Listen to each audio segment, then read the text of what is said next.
बच्चों के बौद्धिक विकास हेतु प्रेरित कर देने वाली कहानियाँ बहुत आवश्यक होती हैं। जीवन में कुछ बातों का, कुछ मूल्यों का कितना महत्व है, यही सब बताने के लिए बच्चों को रोज़ सुनानी चाहिए प्रेरक कहानियाँ।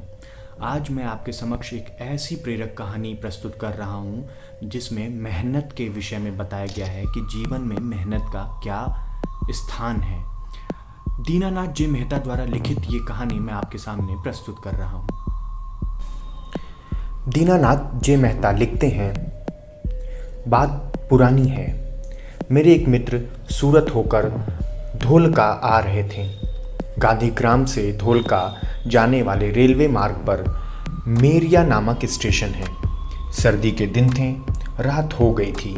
इस स्टेशन पर यात्री चाय पी सकें इसलिए गाड़ी काफ़ी समय तक ठहरी रहती थी। जैसे ही गाड़ी स्टेशन पर रुकी, चाय और मूंगफली बेचने वालों की आवाज़ें आने लगीं।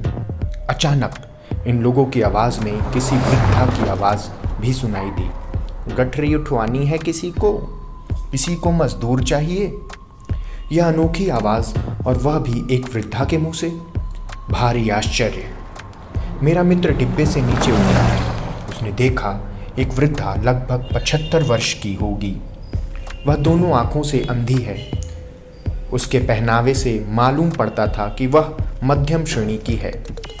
मेरे मित्र को वृद्धा की आवाज़ सुनकर शंका हुई, इसलिए उसने वृद्धा से पूछा, माँ जी क्या बेचती हो? बेचती तो कुछ नहीं हूँ भाई, पर मैं अगर किसी की गठरी पोटली उठाकर ले जानी हो तो मजदूरी के लिए आवाज़ लगा रही हूँ, वृद्धा ने कहा। लेकिन इस उम्र में आंखों से दिखाई नहीं देता, फिर मजदूरी का क्या काम? कोई आगे पीछे नहीं है? मित्र ने उसकी पारिवारिक स्थिति जानने के लिए प्रश्नों की झड़ी लगा दी। भैया, भगवान के दिए हुए 2 लड़के और उन लड़कों के भी 2 लड़के हैं। देखो, यह लकड़ी पकड़कर चलने वाला बालक मेरे लड़के का भी लड़का है। लड़कियां भी 2 हैं। हमारा घर सुखी है, वृद्धा कह रही थीं। मित्र ने अधीर होकर उसकी बात काटते हुए पूछा, किंतु माँ जी इतनी सुखी हो तो फिर मजदूरी क्यों कर रही हो? भैया, इसका जवाब मैं देती हूँ। लड़के और बहुएं तो बहुत मना करती हैं, लेकिन बेकार बैठा नहीं जाता। जब तक हाथ पांव चलते हैं तब तक अपनी ही मेहनत से कमाई हुई रोटी खानी चाहिए। लेकिन माँ जी आँखों से तो दिखता नहीं, तब?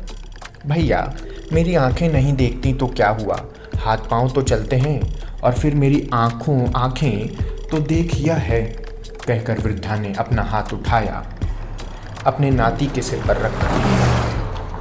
गाड़ी सीटी मार रही थी। मेरा मित्र दौड़कर गाड़ी में बैठ गया, पर उसका मन और उसकी आंखें उस वृद्धा की ओर लगे थे। गाड़ी चल रही थी, चलती जा रही थी, पर मेरा मित्र सिर पर पोटली रखकर जाती हुई उस वृद्धा को लगातार देख रहा था और देख रहा था। बहुत बहुत धन्यवाद हमारे साथ बने रहने के लिए, ये कहानी ध्यान से सुनने के लिए, और ऐसी ही प्रेरित कर देने वाली कहानियाँ, ऐसे ही कुछ अनछुए विषय मैं आपके समक्ष लेके आता रहूँगा।